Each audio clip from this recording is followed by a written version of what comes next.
Good afternoon, everyone. Thank you so much for joining us this afternoon. My name is Amber and I work on the marketing team here at AgriWebb. We are just going to give it a couple of minutes while people are joining and then we'll get started.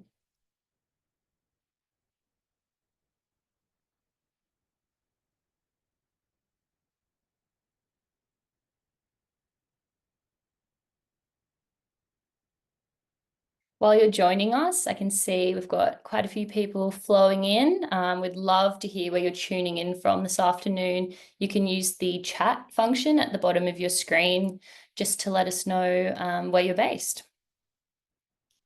For those of you that have just joined, thank you so much for being with us. My name's Amber and I work on the marketing team at AgriWebb. Really lucky to have two of our super users with us this afternoon. We've got Carly Ward and James Knight.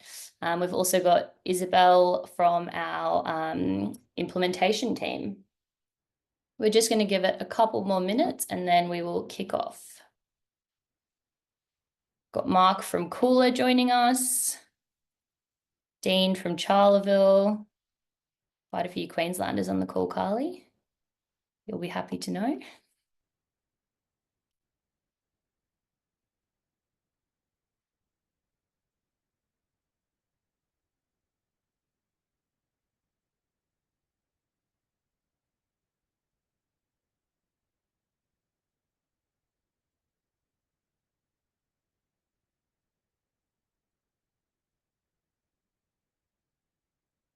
Awesome. Well, we might kick things off. For those of you that have just joined us, my name is Amber and I work on the marketing team at AgriWebb. I've been with the team for about 4.5 years now. I'm currently living out at Rowena in northwestern New South Wales on a dryland cropping property. Grew up at Gundawindi on the Queensland border though, so moved west, much to my parents' dismay. We're going to kick off with a welcome to country to start with, and then we will get into it. So I would like to begin by acknowledging the traditional custodians of the land on which we meet today and pay our respects to their elders past, present, and future. So as I mentioned, as a few of you are joining, we're super lucky today to have Carly Ward from Dingo in Queensland and James from southwestern Victoria joining us today. These guys have been customers of ours for quite a few years now, and they're going to share a few of their key lessons that they've learned in the time that they've been with us. We've also got Isabel Davis on the call with us. She is our implementation specialist. She is a product whiz and yeah, send all of your product questions through as we move throughout the session. Please feel free to use the Q&A function at the bottom of your screen and Isabel will get those answers back to you.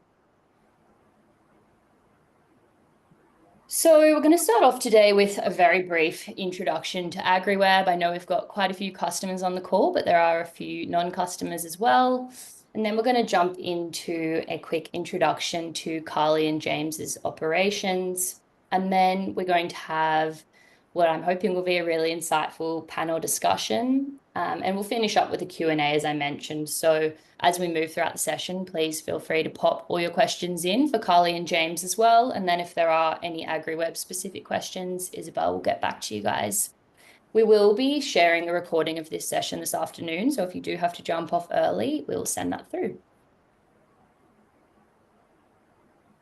So to introduce AgriWebb, I'm sure that lots of you have seen this image before. This kind of really embodies what we're trying to do here at AgriWebb. We are trying to move into the digital future of agriculture. We basically want you to take these records that I know you're all familiar with keeping in your top pocket book and move them over into a digital format. Our goal really is to bring your whole farm management into your fingertips. So managing your land, your livestock, and your team more effectively. You can always head to our website if you have more questions. We do have a 14-day free trial for those of you that are new here. So I'm just going to introduce Carly and James really quickly, and then they're going to go ahead and do a much better job of doing that themselves. But Carly and her husband Lockie run Namguya Grazing, which is made up of a couple of properties in and around Dingo in central Queensland. Carly's been with us since about 2016, I think it is, Carly. I was having a quick look this morning. So definitely one of our earliest customers. And then just to introduce James quickly as well, James manages the Sisters Pastoral Co. with his wife Georgie, and their property is located just near Mortlake in southwestern Victoria. And the Knights have been with us since about 2017, so both joined at very similar times. But Carly, we will throw over to you to start with. Thank you so much for joining us today. Great. Thank you. Hi, everyone. And look, thanks for the invitation to speak today. Hopefully you'll get something useful out of what goes on. But yeah, well, look, basically we've got three properties in central Queensland, at Emerald, at Dingo, and then at Marmore. And we run two of those are breeding places, and then our place at Dingo, where we actually live, is a fattening block. So obviously all the weaners just come here, and we raise feeder steers to about the 420 kilo mark, and then they go off to the feedlot. So they're basically, we try to aim to a sort of a pasture raised product to that point, but it is dictated by the seasons and things like that. We need to supplement sometimes, but so we've got two full-time staff, one manager on each place.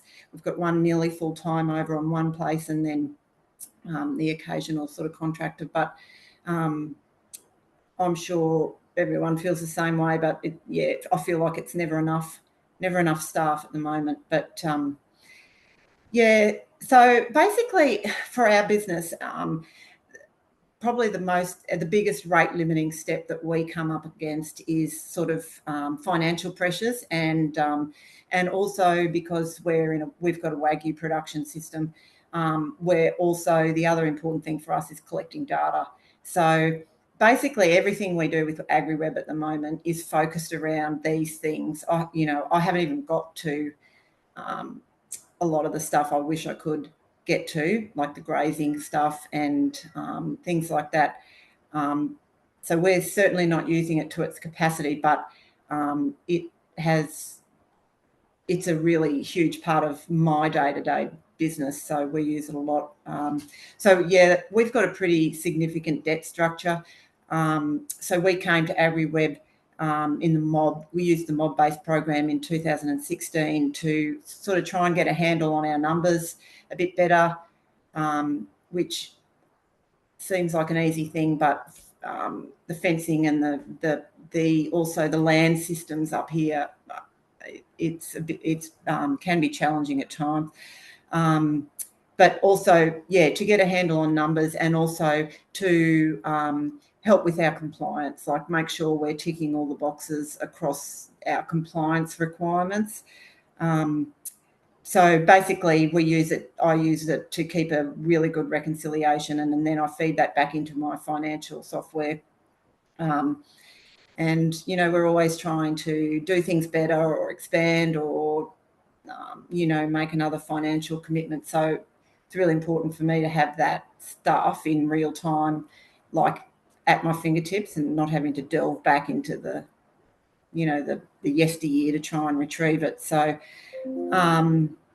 but since then we've been on the individual system probably now for 4 years or 5 years, and what we extract because of this, what we extract from AgriWebb is really different, but in a good way. So we're also obviously trying to make a lot of genetic measures and gains to improve our carcass outcomes with the Wagyus. Otherwise we sort of run the risk of getting behind and losing our market share. So that's sort of where we're at. There's a couple of pictures of the sort of country that we operate in, and that's us. That's a great overview. Thank you so much for that, Carly. James, we'll throw over to you for a quick intro to the Sisters Pastoral. Uh, Thanks, Amber. You hearing me all right? Perfect. All good. Sorry, technical glitch at this end, guys. Thanks for having me. I've got the phone propped up in front of me because I had a few issues with my laptop. So hopefully everything goes okay. Just yell out if you can't hear me or wave your hands, Amber. Um, James Knight from Southwest Victoria. We're a couple of hours west of Geelong, would be the simplest way of explaining it, or, 2.5, 3 hours from Melbourne out in the southwest. High rainfall zone environment, 650 mils through to 750 or thereabouts. High stocking rates. High-ish stocking rates, I should say. We farm 2,200 hectares over 3 blocks. One of those blocks is dedicated to cropping, one fully to beef production, and the other one a bit of crop and beef production. So we've used crop to basically manipulate pastures on new blocks we've bought where we didn't think the pasture base was sustainable for animal production. 1,600 hectares or thereabouts is used for grazing, on which we're just currently joining 1,700 females, including heifers, on that 1,600 hectares.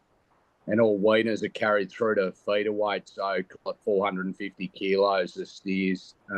Get a taxi ride up to a feedlot in southern New South Wales, the Riverina, and we've been on a pretty aggressive growth strategy. So I haven't sold a lot of females, but heifers obviously into the rebreed or into the feedlot.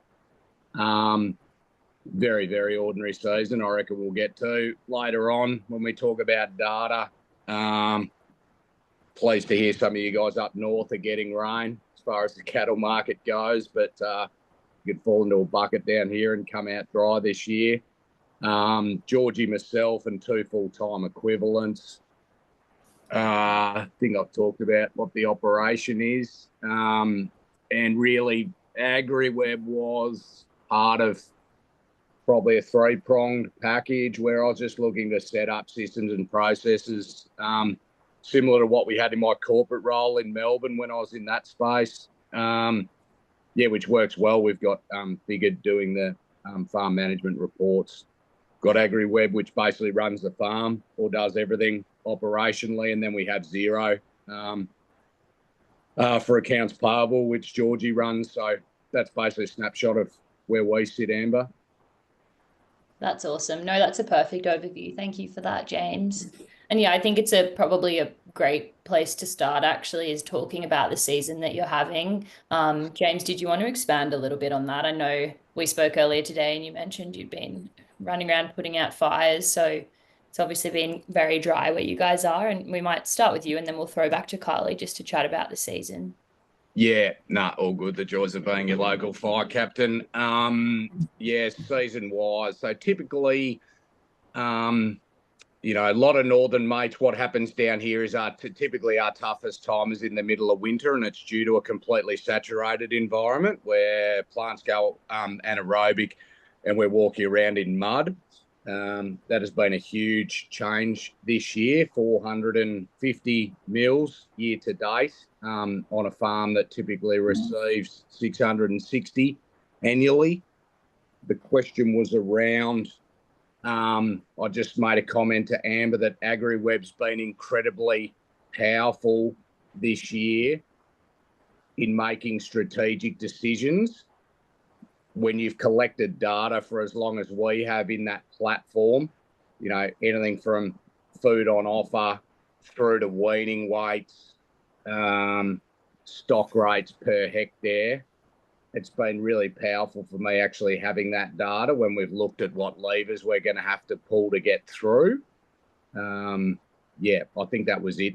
Amber, it just made it a lot easier to manage, and that's not something that I actually realised when I was in my first few years of AgriWebb, but it's been really powerful. That's so good to hear. And Carly, just to give, I guess, the audience today a bit of an idea of where you guys are at the moment in terms of what your season's looking like. Yeah, look, we're sort of at the start of what is traditionally our wet season. We don't traditionally get much rain, if any, over the winter period. Having said that, we have had some falls, so we're not coming from a completely dry base. So for us, it's early, and it's always a bit of a pinch time. The quality of the feed deteriorates a bit. It certainly wouldn't be anywhere near the quality of James's feed at any time of the year, I wouldn't have thought. And so it falls away a bit. And so we're often looking for a break about now, but there's definitely storm activity around, and further west in Queensland, I think they've had some bigger falls, which is great. But so hopefully for us, we're just at the start, and it'll turn out to be an okay year. Definitely. Well, I'm hoping that rain is coming to both of you very soon. Carly, to stay with you, I would love to get a bit of an idea and give the audience a bit of an idea of what your team looks like on farm. Yeah. So we have two managers. We have one on each of the places that we're not at. So, and then on one place at Emerald, his wife works there part-time, and then we have a contract that basically comes and goes, floats around between all the places. So for us, it's not enough. It's not enough because we're trying to do, as soon as this sort of ad development type work into that program, it really pulls on staff members and stuff like that. But and also, Locke and I aren't amazing at managing people, and so my next work on with AgriWebb is basically trying to implement the calendar. I feel like that would be really good to use across the team, to try and link them all in and get them going. And it shares a lot of data, and also just allows us to keep better records. So that's my go-to next program anyway.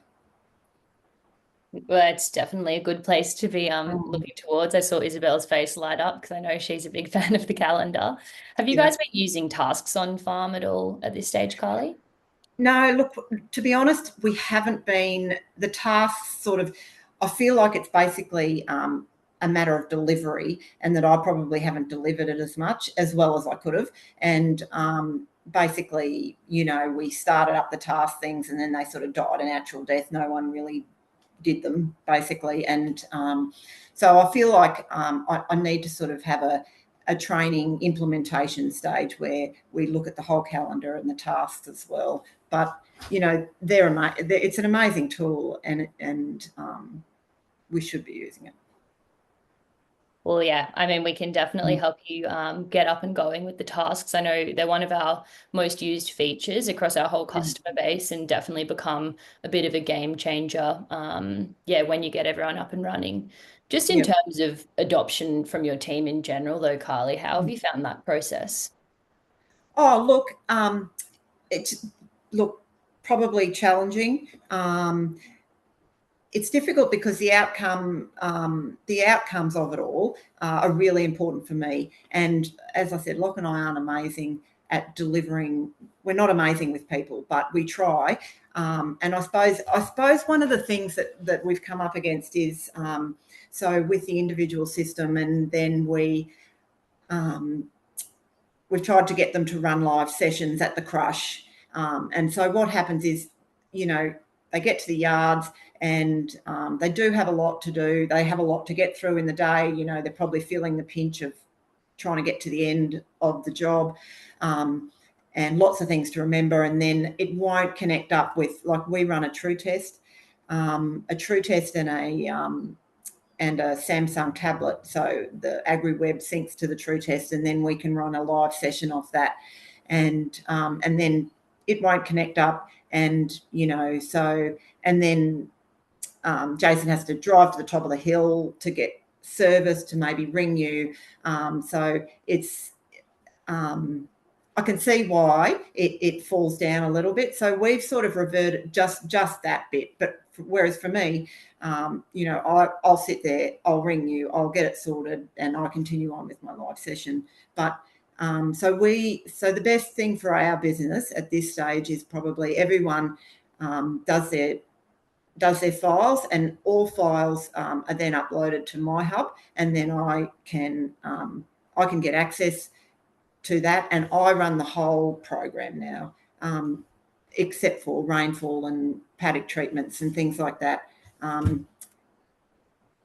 I just found it easier like that. They just upload each treatment file or each file of cattle. They have to read everything every time. So, and then it just comes to me, and it's easy to sift through. So that's how we've been doing it. No, it's great insight. And I think, look, it's a great call. AgriWebb is a huge product. There is so much that you can do with it in so many different ways. And we have 16,000 customers, more than, and every single one of them is using it in a completely different way that suits them and their operation. So it's always, really interesting for us to hear how everyone's using it differently. James, I'll just throw over to you quickly, just while we're on this kind of team and task management topic. How have you found your team in terms of adopting AgriWebb on farm? Yeah, it's been great. They probably found more functionality in it than what I did, to be honest, as far as data input. They found more streamlined because I'd been on it for so long and was using similar pathways. As data, you guys developed more efficient data input methods. They actually found them and was teaching me how to do things quicker on the interface, which was pretty cool. Got to remember they're both in their mid-20s. No issues with adoption at all. I'm trying to push more back onto them in different zones. Like one individual runs all the inventory. But yeah, no, it's all good, Amber. Awesome. No, I love to hear that. James, when you were doing your intro, and I guess I knew this about you because of when we've spoken in the past, but you came from kind of your corporate background, and you've mentioned to me in the past that you wanted to run the operation with more of a corporate lens and really run it as strictly as a business. I guess that probably is what inspired you when you came back to the farm and saw maybe things weren't running as efficiently. But what was sort of the catalyst for you to adopting AgriWebb and realizing that you had a gap that you thought AgriWebb was the tool that could fill it? Yeah, you're right. Everyone on this call will be sitting on millions of dollars worth of assets. I had no intention of coming back here and it being a hobby. We borrowed a lot of money to get going, it's more now than what it was, but anyway, we continue to do that to run the real estate part of the business. So yes, reasonably corporate in nature, wanted systems and processes in place that I could report to stakeholders. Your second part of that question was what? Sorry, Amber. Efficiencies.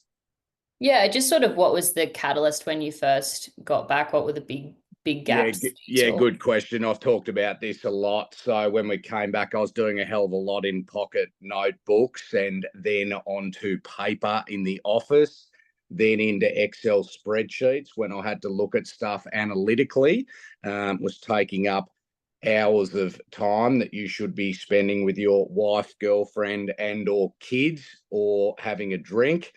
So AgriWebb enabled me to start capturing all that data, and now we can just throw it in a spreadsheet whenever we want to and manipulate it. That was definitely the catalyst for getting on day one. Yeah, too much manual handling. Yeah, absolutely. I would say that is probably the most common piece of feedback that we hear, is just wanting to spend less time in the office, which I'm sure is music to many family members' ears. Carly, to throw back to you, was there kind of a key point pre-AgriWebb that you thought, we've got to get a solution, we can't keep moving forward this way? Yeah, absolutely. Absolutely. Like we borrowed a lot of money, went through a really sort of just went, on this big growth expansion phase when we right at the start, and got ourselves committed. And then and then people were chasing me for things, and I didn't have a handle on it properly. And we did another course about trying to run a more corporate type business where we're not just grinding away every day, which is a real trap.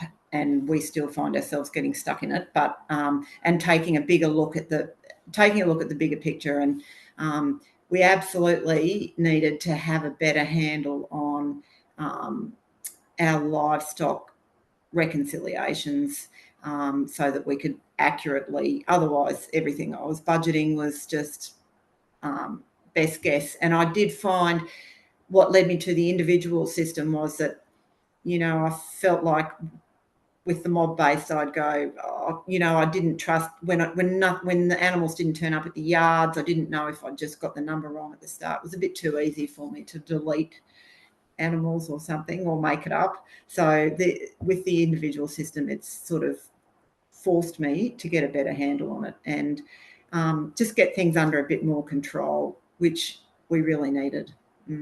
Still need. Yeah. And Carly, I know I've picked your brain on this on the past, but we've spoken a fair bit about the power of the livestock reconciliation. Yep. Would you mind just fleshing that out a little bit more and sharing with the audience? Yeah. Well, basically for us with the individual system, when like we have pretty unreliable fencing, we have, land types that lend to cattle not coming in, we deal with, so it's not unusual for us to not get in what we thought we had in the paddock. So basically, now since we've moved to the individual system, basically everything in the one paddock gets moved into a ghost paddock before we bring them in. Then we do our session. We've got files on cows, we've got files on calves, and then we can move them back to the paddock. And look, then what remains is what's obviously left in the ghost paddock. And then that, so that lends to a few things. Is sometimes we find that cattle will do the whole rounds, like you just chase them basically the whole round and they will eventually come back in 18 months. And I know that's probably strange for James to hear, but that's how it rolls up here. But and then what it also lends to is like, so we tag all the calves at branding, and then when they don't come in at weaning, we're getting a bead on our deaths between branding and weaning. We're also getting a bead on our deaths across the board, with cows, what our actual mortalities are. And that's been really important. So the reconciliation, and then it's also then I can just pluck those figures straight out, and as soon as I know what they're doing, I can pluck them out and put them into figured and keep my whole 3-year livestock forecast up to date, which to me is a real game changer, because it allows me to keep up with my budgeting and financial analysis, which otherwise it just gets completely overwhelming. So we're always sort of checking on trying to keep a handle on what our actual numbers on the ground are, because it does tell a story. And we got Wagyus and they do die, definitely. And it's good to know when they do. So Definitely.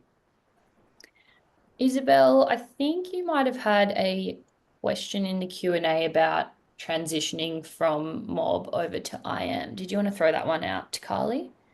Yeah, I speak to a lot of customers, especially at the moment with tags becoming mandatory, that are looking to transition from mob to IM. So you mentioned about getting accurate numbers, especially in your operation type. But was there anything else that you found made the decision easier to go like, yep, I'm ready to transition to that? And maybe just if you had like one tip for people who are looking to transition to IAM from our mob system. Yeah. So yes, hands down, the biggest reason we did it was so that I could get a really accurate number about for our financial stuff. That was the sole reason. But on the side, because we also parent verify all our cattle. So every animal has got a profile, and in that profile, we've got its dam and its sire. And so the power from that sort of information, which a lot of people aren't ever going to generate, and I don't, I'm not saying you need to, but the information I can generate, having that PV in there, that parent verification, is astounding. And with the cows, there's also a section. The thing that I love is, like a cow, she comes up in the race and it says she has however many offspring on farm at the moment, and you can click on that offspring and you can see what it's doing at the same time. And so I might have got distracted. Is that what you were sort of asking? Yeah, that's great. Thank you. And then just one sort of quick tip of transitioning to IAM, if there was anything for other customers out there that are thinking about it. Yeah. Be patient. And it's not a small job. But it's really worthwhile. It's really worthwhile at the end. You just have to have good systems in place with your whatever system you're using, whether it's Gallagher or TrueTest. Be really comfortable with how you're going to get those files all the time, and be updating and stuff. Like, that's how we talked about what I was talking about before, is how we updated is just now with those files coming just to my hub, instead of them actually running AgriWebb as a live session. Running it as a live session is ultimately the best thing you can do. So that's when you're at the yards. I've got my iPad sitting on the yards. Each animal comes in. It changes to that animal. You get a weight. At that point in time, you can check. Have I got her ID right? Is everything right with her? You can look at her individual information, and also if she comes in without a NILS tag, you can search for that animal by her ID, and then you can change the NILS tag like that. Trouble with uploading files is if they haven't recorded which ones have had a change in tag. Sometimes you get these new animals being created, and they're sort of sitting around. So if I was to say one thing, I don't. Probably most people in New South Wales have a visual as well as an NLIS tag, but a visual and an NLIS tag is really powerful. Perfect. Thank you. Thanks, Kylie. Thanks, Isabel. I'm going to change gears a little bit now, and James, I might throw over to you. Just a conversation about technology, and obviously there's a lot of ag tech out there, and I'm not just talking about livestock management systems. I'm talking about water monitoring. We've got electric fences and remote feed monitoring and all kinds of things available now. When you're looking at investing in tech, and you can use AgriWebb as an example if you like, but how do you sort of evaluate which tech is worth investing in, and how do you choose which one is going to rise to the top for you? And what criteria are you using? Pretty simple response here. I want to do more with less. So I want to continue to run more animals, grow the business. Therefore, you have to find applications, tech, software that can allow you to do more with less. Perfect. Carly, did you have anything to add on that one?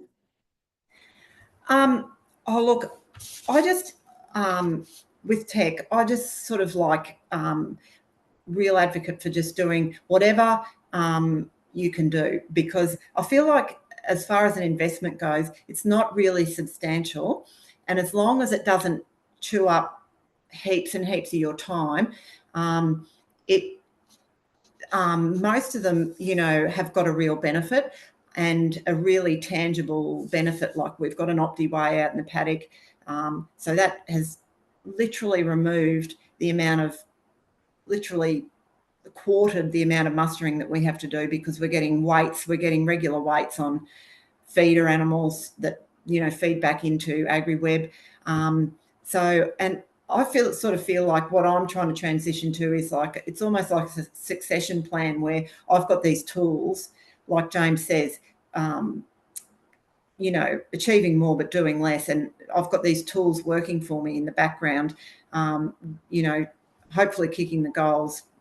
And really, mostly the investment isn't too substantial. The only thing I would say is like I have embarked on one or two things that just seem to be, they have to be easy to use, like easy, you know, easy to interface with. I have embarked on a couple of things that I just found I struggled to get my head around it, and then the time that I couldn't get the time to sit down and properly invest in them.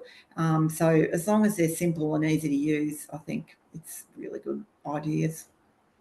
Yeah. No, definitely. I think the biggest piece of feedback we get from our existing customers about AgriWebb is just don't make it too complicated. We need to be able to pick it up, punch in numbers, and get reports back to be able to make quick decisions. And we don't want to be slowing things down. We want to be speeding things up. So I think those points are spot on. Carla, you mentioned that you were using OptiWay on farm, but what other tech are you currently using on farm outside of AgriWebb?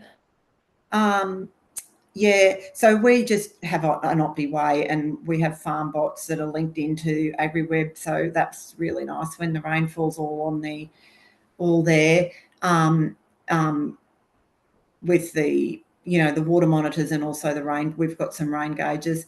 I use Figured and Zero as James does, that run parallel, and we're just starting. We've just bought some Ceres tags to use on our bulls to try and keep a handle. It's important for us that every mating is planned, so when they move around, it's not what we want. So hopefully we're going to track them, and also, you know, if one stops moving and looks like it's crook or whatever, we can deal with it as well. So that's our latest thing. Don't know if it's going to work. I'm sure it will. And James, what about you? What else are you using on farm outside of AgriWebb? We just got the TWR5 Gallagher running the RGN animal recording for EID. Gallagher fence monitoring's been a game changer. It's been a really, really big one for electric fences. It used to drive me insane watching people drive around for staff, around for hours and hours and hours each week, trying to track bolts. So that's been great. We'll continue to roll those platforms out on every farm we have. For those of you that don't know, you can put up to 5 or 6 sectors in those units, so you can sectorize your farm, and it'll send you an alert as to what sector has an issue for those that run electric fencing. It's a pretty big list, but, you know, simple things like software communication platforms for staff, like WhatsApp and the like, been absolutely fantastic. We've got 2 OptiWays, just all the steers in one mob, heifers in another mob, so an OptiWay in either. They've been really powerful. Water monitoring on farms where we don't live or don't have a huge staff presence. We use a True Test pasture meter to measure pastures now, which was great. I just needed to take the guesswork out of what food on offers different staff members were seeing. So we just grab the pasture meter now and know that it's telling us the same number, no matter who's doing it. The 3 software programs I've talked about are key. And, you know, I think you could also look at basic things like solar pumps and pressure pumps have been really good for water, given where we've come from with windmills and the like. So that's where we're at, Amber. Yeah, no, that's a great overview. Thank you. Lots of tech on both farms, which we love to see, don't we, Isabel? James, last couple of questions, guys. I just wanted to throw one to you, James. I know in the past you and I have spoken about how you've been able to significantly, I think you commented it was maybe up to 40% increase your stocking rate since bringing on AgriWebb and having access to the data. Do you mind sharing a bit more on that? Yeah. So it becomes a bit more complex when you turn the volume up, because the wheels can fall off quicker in this environment.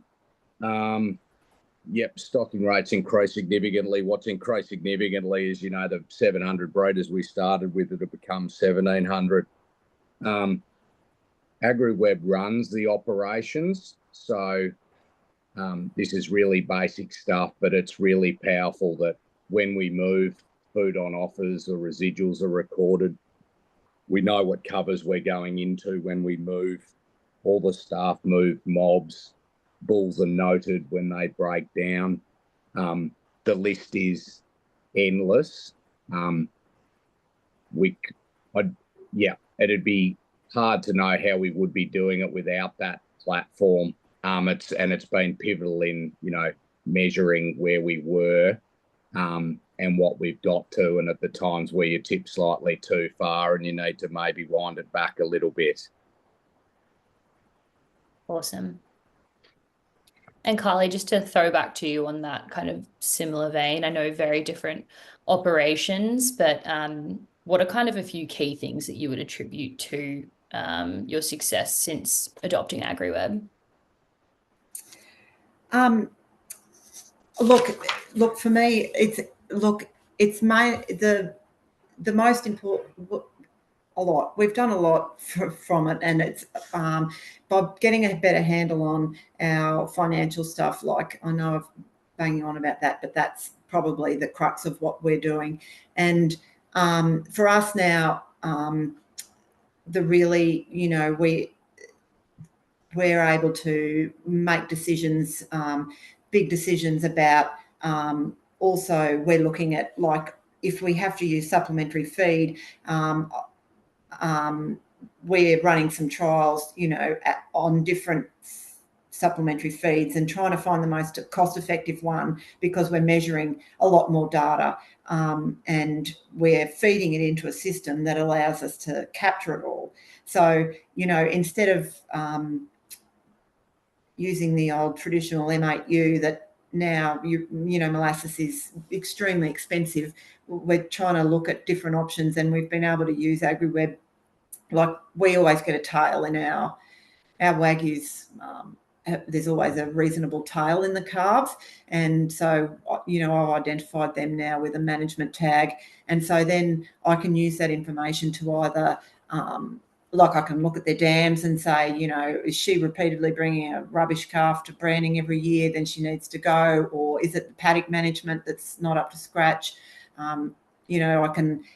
You can drill down onto a lot more data, and then you can see how those calves, we put little things, on grain feeders until they get to 220, and you can see how they're going to perform down the other end as well, whether or not that's a cost-effective solution. So they're sort of the main things. We haven't done a lot with the grazing. It's been a time thing, to be honest, and that definitely needs to be addressed. But, as I say, there's so many things in there that I need to still do. As long as you have appetite for that, Carly, we'll let you get away with it. And yeah, grazing is really only just launched, for those of you that are on the call and are curious what these guys are talking about when they're talking about our grazing functionality. We've always had a few grazing features, but we've got some kind of new and improved grazing features that have been released over the past couple of months, and then another release that has actually come this week as well, which Isabel might touch on at the end of this session. But just wanted to do a quick call out, guys. If you do have any questions, we're going to be wrapping up in about 10 minutes. So please send through your questions for James and Carly.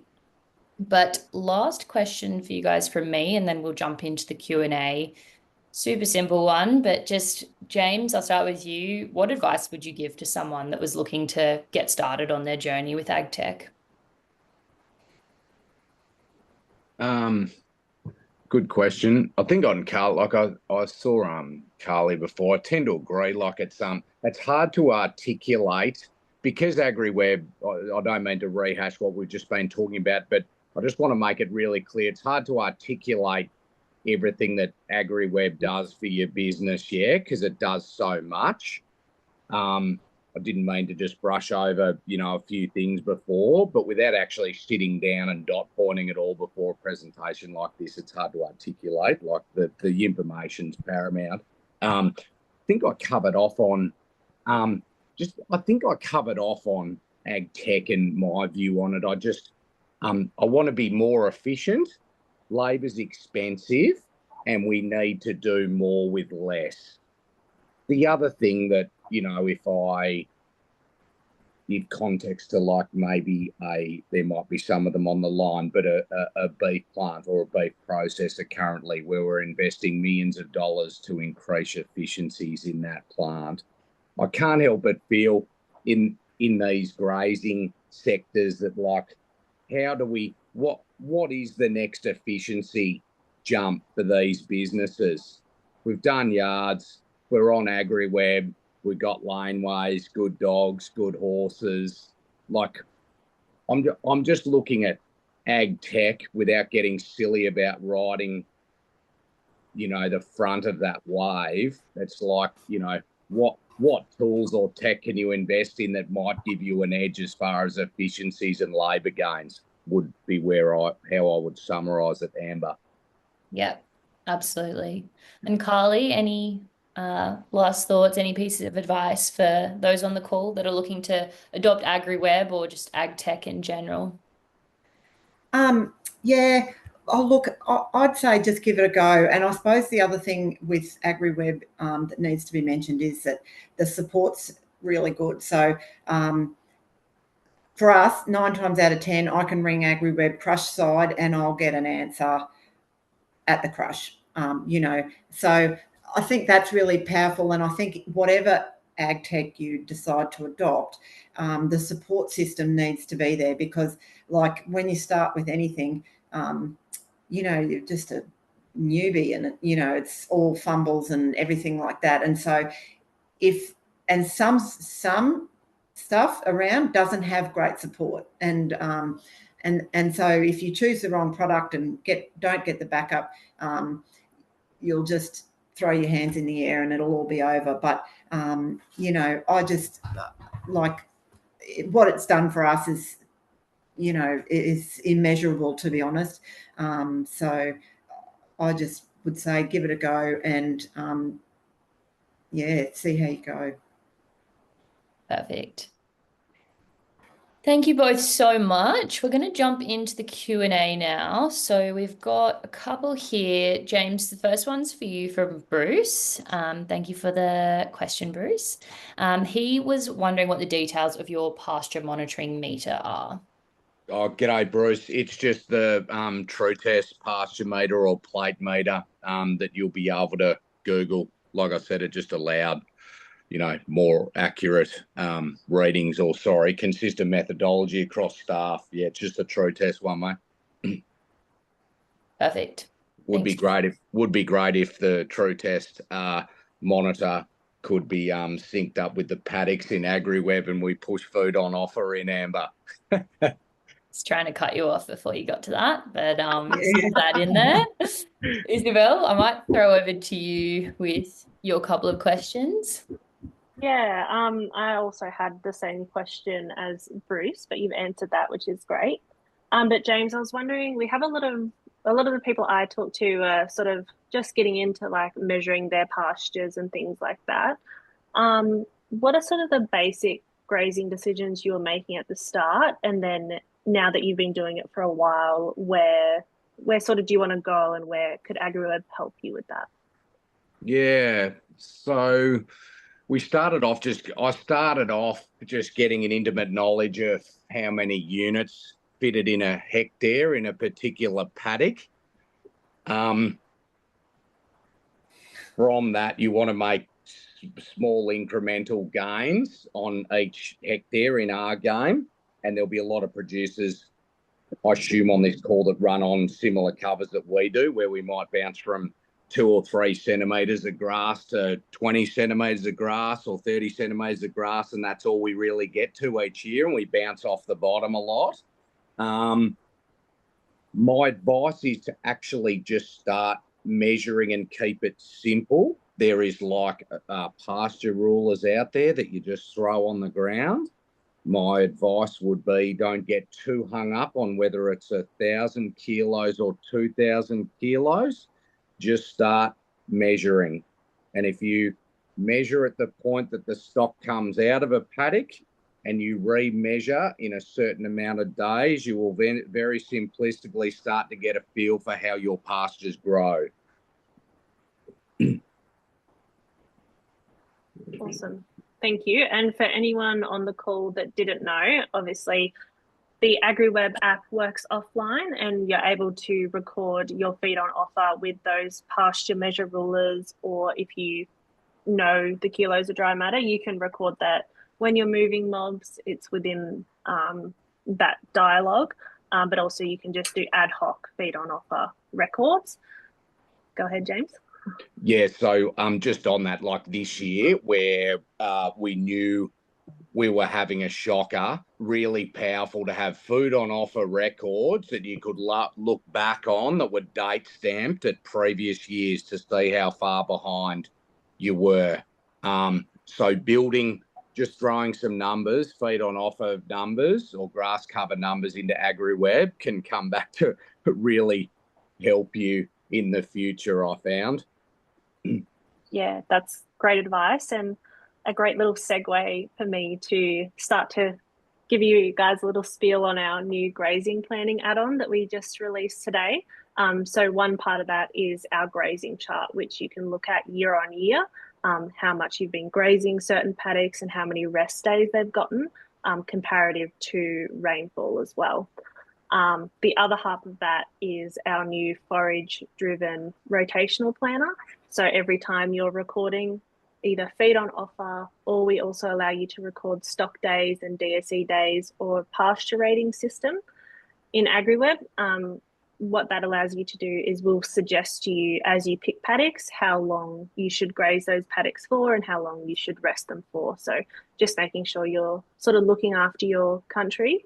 And it sort of sets up all those movements for you. So over time, all you have to do instead of dragging and drop, you just need to save each movement as you do it on the farm as well. So it can really help out with that planning. So if anyone's at that stage of their sort of grazing decision making, it's definitely a good one to check out as well. James, did you have a question? Okay. So under the new version, yeah, and what am I assuming that your food on offers DSC ratings would need to be correct in every single paddock to maximise it, or can we still just use it as a tool like the old version? So what it'll do is as you pick a paddock, it'll pick up today's food, and you can either use that or rewrite it to whatever you think the foo is, or you can add like a pasture growth rate if you know you're coming into a growing season. Then we'll recommend how long you should graze that paddock for. But again, you can rewrite that and say, actually, I only want to graze that paddock for 15 days, like you did with the other add-on. Yeah. Thanks. Great. No worries. But yes, so that's with the feed on offer. That would be coming from the feed on offer. You guys are entering from your pasture meter. For other people, it's from SIBO as well. So it depends how you record that as well. But yes, Amber, I'll just jump in. I think, Carly, you tried to answer it in the chat, but it didn't go to everyone. But Natalie was just wondering how long you wait to write off the remainders in your ghost paddock. Yeah, in the message I just said I was doing it. I sort of was trying to be organised and do it at 12 months, but to be honest, it's not long enough. It's really more like 18 months, or, geez, I'm embarrassed to say we've had some appear after longer than that. So yeah, it just depends on your systems, you know, like your climates and your vegetation and how it is, you know, also. But that for us, otherwise, because when they die, when you call them dead, it's a bit of a pain in the neck to reinstate them, to revive them. Yes, revive them. Which is easier to do on AgriWebb than in real life, thankfully. Yes, yes. And just to clarify for anyone wondering, we refer to like a ghost paddock or an overs and unders paddock, which is just a 0-hectare paddock off to the side where you can move animals to when your counts in real life versus AgriWebb aren't matching up. And then hopefully by, you know, the end of a few months for someone like James down in Victoria, or in 18 months to 24 months time, the further you get north, those numbers should eventually even out, and what will be left is what has actually died or gone to the neighbours and things like that too. So that's a really good one for any customers on the call if you're struggling to reconcile the numbers using an overs and unders paddock as well. If you want more info, please reach out to the support team as well for that. Perfect. Did you have any other questions, Isabel? If not, I just have one for Carly, if that's okay. And you may not have the answer, but you mentioned at the start, there was a feeling of, you know, never having enough staff potentially. And I was wondering if there's anything in AgriWebb at this stage, or maybe it comes with the calendar and the task that sort of helps to mitigate that feeling a little bit. I think I definitely think it will come with the calendar. I think, you know, part of what goes on in our business is, you know, well, and also in my head is, you know, where you've got too many files open all the time and you're not really achieving anything. You're just thinking about all the things you should be doing and not actually, probably you're not very effective. So I think the calendar will do a lot for that, and it also will help build more of a team environment than you know, hope to create that a bit more as well, because everyone knows what everyone's doing. But I suppose that's what I'm hoping, and then, you know, Locke's able to share what he needs achieved as well. So I'm hoping that's coming, Isabel. Yes, definitely. We do obviously already have a calendar and tasks, but a upcoming focus for us is a lot around that planning and operational planning, to make, you know, that team collaboration a lot easier as well. So more to come. I think, yeah, like if you can get more organised, you get more out of your team, and B, you're just so much more effective than you know, than just an ad hoc sort of arrangement. So Perfect. Thank you for answering all my questions, both of you. Pleasure. perfect. Thanks, Isabel. Thanks, Carly and James. So we're going to wrap up now. I just really, really wanted to thank Carly and James so much for joining us this afternoon and being so generous with your advice for everyone on the call. You are always both so generous with your time for everyone at AgriWebb and your feedback. And I know our support team and, of course, the marketing team in me always love hearing from you guys. So just thank you so much for being super users and serious AgriWebb ambassadors. And I'm sure I will drag you both onto another webinar in the new year. Before we break, I just wanted to call out that we have our biggest discount of the year running at the moment. It's our Black Friday promotion. You can save 40% if you're new on whichever plan you choose. If you were looking to upgrade, if you're an existing customer of ours on our Essentials or Compliance plan, you can upgrade and save 40% on your first year with us. Isabel mentioned the grazing add-on that is available. It's going to be discounted as well, just until the end of November. So if you were looking to purchase that, I would recommend jumping on that while it is discounted. And then we do have a few discounts with our partners as well. I'll make sure I include all of this in the follow-up email that I send to you all this afternoon with the recording of the session. But with that, we will end the session. Thank you so much again, Carly, Isabel, and James. Really appreciate all of your time, and I hope we see you all on the next webinar. Thanks for that, Amber. Thanks, Amber. Thanks, guys.